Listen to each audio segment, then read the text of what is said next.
Join me today as I take you through my entire creation process, from the color study, the drawing, getting everything nailed into place, blocking in the painting, details, and all the little final adjustments. Where I live in New England on the east coast of the United States, during the summer, this place blooms into a green, lush environment. There are swim holes, it's hot, and you can't help but dip your feet in and become a part of it. For this painting, I really wanted to capture elements of that. The actual oil painting, I'm going to be working quite large, but before I get into that, I want to do a color study to really get a feel for the mood and the color scheme that I'm going to be working with. For this study, I'm just doing a quick composition in casein that's a form of opaque watercolor, and I can work very quickly in this, make lots of adjustments and changes. If I don't like it, it dries instantly and I can paint right over the top. And in this, I can really figure out the direction in which I want to take a large painting. I really think I found that it's worth it investing a day or so doing a study like this, and it will save me time in the long run. The reason being is in the past, when I have solely focused on the photo reference, I've sometimes lost the forest for the trees as I lose the direction in which I'm trying to take the painting. But if I do a small study like this, there are certain little happy accidents that I can inject into it that I might not interpret if I'm just looking straight at the photo reference. So when I go into the larger, more refined painting, I can refer back to this to think there are certain things that I captured that I want to duplicate and reproduce on a larger scale. Now the final project for this is going to be oil on Belgian linen, and it's 20 by 30 large canvas. As I haven't done a separate preliminary drawing, I'm going to be doing my drawing directly onto the surface. You'll see me grid out the surface right now as I'm such a stickler for composition. I'm making a 2-inch square grid over the entire canvas so that I can completely nail in how I'm painting. Now you'll see here how I always paint from a screen. Because I'm right-handed, I like to have my photo reference screen off to the left so that I never have to look across and over my working hand. I always like to look to the left and have my work surface on the right. An important element of this painting is going to be a figure looking into the landscape, which is going to help the viewer project themselves into the image. Now, I want to illustrate here that even though I'm using a grid, I really have to have some solid drawing skills to get my figure in here properly. The grid is more of a compositional tool to make sure that I get the placement of all the elements in my image properly. I still have to construct my figure and draw it out. Take note, as I build up the figure, I've started with a gesture and basic shapes before I nail in on any detail. I want to get the form and the roundness of everything laid in properly. I want to get the pose right and all of the proportions correct in relation to the environment that she's in. Now I wanted to give a little extra something to generate eye flow for the image. So you'll see as I lay in the figure, I'm going to give her some kind of staff or maybe a hunting spear or a rod to try and create that V taper for the whole image and guide your eye towards the center. Now in this painting, whilst there's going to be a huge emphasis on foliage, I'm not going to be drawing any small little leaves. I'm focusing on the big rocky masses and groupings of zones to get the drawing and the composition in. I'm going to let the paint dictate all of the foliage. And there's the final drawing before we get stuck into it. Now personally, I'm not a fan of working on directly a white surface, so I want to knock back the white of the canvas. I've mixed up 1 part burnt umber and 1 part raw umber. Personally, burnt umber for me is just a little too red. Raw umber was just a bit too neutral, so I did a mixture of the two together to stain this canvas before going in on the painting. Now in a traditional landscape, finding a starting point, you could really just work from back to front. The thing that is furthest in the back in a normal landscape, that's probably going to be the sky. We can't see any sky in this. It's an enclosed landscape with a canopy of trees. And so I just had to choose somewhere. I had to lay down some work somewhere to develop sort of like a keystone to react to. I chose that rock formation beyond the waterfall as just a starting point. So as I said, I can generate some context to lay everything out around it. And a little note on procedure, something I want to mention. In an ideal world, I would block in this entire image and then go right back to where I started and do a second pass to reevaluate. However, just simply due to the nature of my schedule, I'm not doing this full time. I'm currently doing this part time. I have a full-time job. I try to bring individual areas to finish before moving on to the next stage, more or less. Now I say more or less because there's going to be some inevitable back and forth. I'm not going to lay in everything perfectly the first time round, and some things are going to take multiple layers to bring it to the level of refinement that I want it to get to. But over a period of about 2 months, on average, I would get about 3 hours-ish a day to work on this painting. Now my main medium that I mix oil paint with is Liquid Original, which makes my paint dry overnight. So every time I could come back to this, what I had worked on the previous day was already dry, so I could get to the next layer in that particular area straight away.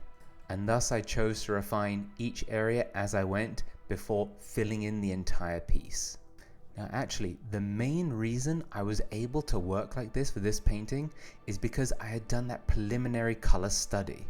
What that study provided me with was a clearer vision for how I wanted this to look once it was finished. Perhaps you've heard other artists or even you yourself have said, "Oh, it never comes out how I imagined it." Well, if you've done a study that will act as a guide or a roadmap that will help give you greater visual clarity to reference to help you know what you're actually working towards. Whilst I was painting this, something that I found interesting is I chose this subject, A, because I really enjoy painting things like this, but also because I thought it might be a more ubiquitous subject that lots of people might enjoy seeing executed. A woodland scene or a river scene. There are rocks, there's moss, there are trees, there's water, lots of things that a lot of people have an interest in. And I really felt like a painting like this could have a broader sense of appeal. But it really made me think of when we're trying to figure out how to paint or draw certain things, how to paint trees, how to paint rocks, how to paint a landscape or a river scene, etc. It really is all the same. How to paint one thing is how to paint anything else. There might be some nuance in how you pull a brush stroke, a certain effect you might want to get, but it is really all the same. Thinking of them as exclusively different from one another, I think, is the wrong way to look about it. Now, of course, everyone is going to have their preference of subject matter. You might love woodland scenes, you might just love painting deserts, or you might love painting rocky landscapes, you might love architectural landscapes, or broad sweeping epic skies and cloud landscapes. But I truly feel that the how does not differ all that much between subjects. There are no great secrets on how to paint rocks or how to paint mossy textures, how to paint fur on animals, how to paint flesh tones on people. All of it, no matter what it is, it's all just color, value, and perhaps texture. If you can mix a group of colors in the right values and lay them down next to each other in the right arrangement, it will look like the thing you are trying to paint, whatever it is. When I set out on this project, I really thought I was going to be making a how to paint a woodland scene type video, but in reality, it's just the subject. This really could be a how to paint anything video. Whatever your subject is, and whether you're looking at real life or looking at photo reference, you look at your subject, you interpret what color it is, how light or how dark it is. You do your best to mix up that color on your surface with the pigments that you have laid out on your palette, and you lay down a stroke. You have to then decide for yourself, am I in the right range? Is this light enough? Is it dark enough? Is it cool enough? Is it warm enough? Am I in the right color area? If so, you lay down another stroke. If not, you reassess, you readjust your mixture. Now for a moment, we can dig into a little bit of nuance on the how. Woodland or foliage dense images have always been a challenge for me. I think they're still a work in progress, but I'm only just beginning to touch upon the textures and the effects that I've wanted to achieve in the past. Now, after a few recent trips to some art galleries, naming the Metropolitan Museum in New York, I really got to dig in on certain artists such as Albert Bierstadt and Thomas Moran, two examples of painters that I thought paint these kinds of scenes immeasurably well. And I was staring at their paintings, really trying to envision and deconstruct them. How did they go about executing them and the stages of which they would have laid things in? I tried to peel back the layers, almost as if it was a layered Photoshop file, to see how they would have worked.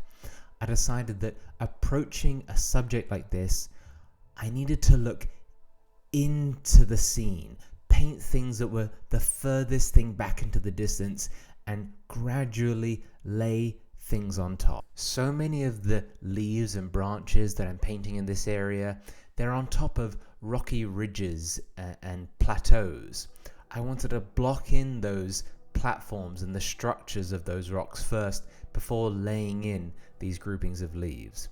Now, there were times when I tried to do it almost one leaf at a time, and I found that almost got too fastidious. I was too hung up in certain areas. I had to paint back into it and paint out those foliage formations. But I really tried to look at the things that were furthest into the areas. I wanted to paint the ground surface before painting the mulchy effects of all the broken bark and bits of leaves on top, and slowly bring that full texture into fruition.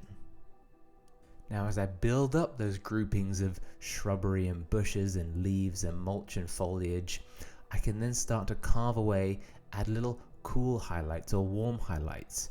Those cool highlights are going to be from the actual color of the blue sky getting in through certain areas and hitting those leaves. Those warmer highlights are going to be from where the actual sun is hitting it and is going to create a hotter effect. But again, that bit of how to is really no different than how I would say to paint anything else, going from general to specific. Paint the large structural masses first, and slowly break up that space into smaller and smaller refinement. Detail is nothing but smaller mark making. I've mentioned this in a couple of my other videos, but it's why I don't refer to the word detail. I use the word detail because it's a word we all understand and we can relate to. But it is really just a case of how much do you personally, for your own taste in your painting, want to break up a particular shape? Do you want the big, simple gestures? Do you want the big statement? Have you laid that in? How much do you want to break it down? How refined, how honed in do you really want to get? And there is no wrong answer to that. Painting a detail is only painting to the effect that you find desirable, and that you also have the patience for. Getting hyper realistic, which is not my personal taste, nothing wrong with it, but it's not how I want to paint. But painting in a hyper realistic way, it's just more time, more smaller brushes, getting in on smaller and smaller, tighter areas. Now, I personally have a pretty good idea of how I want my paintings to look, insofar as often I get the comment, "Your painting looks like a photo." I don't get offended. I'm quite happy with that.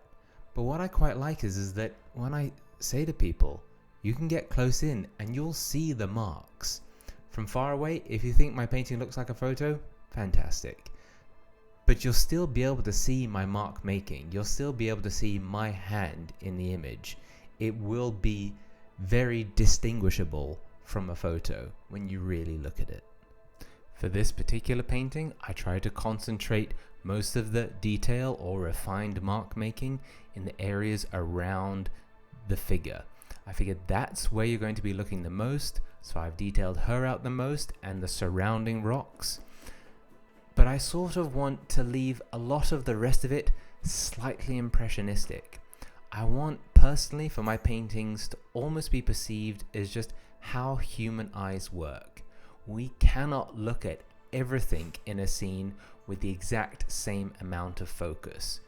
rendering out leaves in the background as tightly as the rocks in the foreground or in the midground where the focus would be, I feel might almost make me dizzy personally, or flatten out the image, because our eyes in reality cannot focus on that much detail all at once. We can look at the same scene and we can readjust like a camera. We can do a deep depth of focus or narrow our focus into a small range of vision, but we can't refine everything with our vision completely.